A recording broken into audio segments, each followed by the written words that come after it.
Bonjour à tous. Aujourd'hui, je vais vous faire une confidence. Vous verrez que, comme pour les régionales, la présidentielle va être repoussée.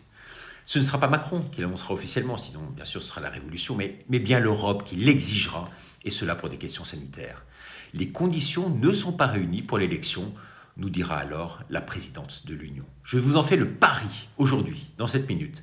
Ce sera son dernier tour de passe qu'il va utiliser pour se sortir de l'ornière, pour prolonger son coup d'État et bien sûr garder son pouvoir en place. Alors, qu'est-ce qui me fait dire cela? Deux choses précisément.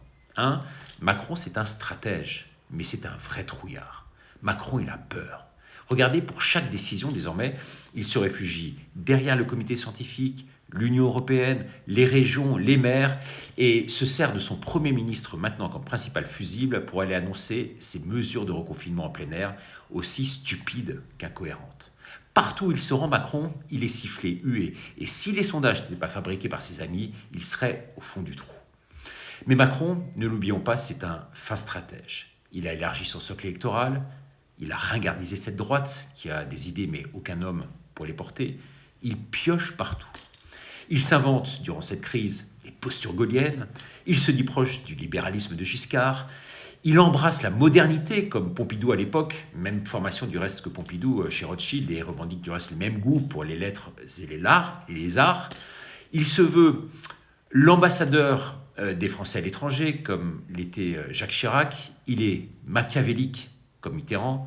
Il est créatif et énergique, comme l'était Sarkozy, dont il s'inspirait et qu'il a consulté régulièrement, du reste jusqu'à ses derniers déboires judiciaires. Il n'a rien emprunté en revanche à Hollande, car chez lui, il n'y avait rien à prendre. Oui, vraiment aujourd'hui, il est temps de changer. Et comme le dit mon ami Gilbert Balaval, aux analyses toujours très fines, il nous faut vraiment aujourd'hui un homme aux commandes, avec des coronesses, des valeurs, mais surtout un idéal. Et c'est pas chez Rothschild que ça s'apprend. Merci en tout cas à tous pour vos soutiens. Abonnez-vous à Ma Minute, le meilleur des cadeaux peut-être aujourd'hui à me faire. Faites-la connaître, cette minute, autour de vous. Devenez de vrais ambassadeurs de la Minute Ricardo. Merci, au revoir.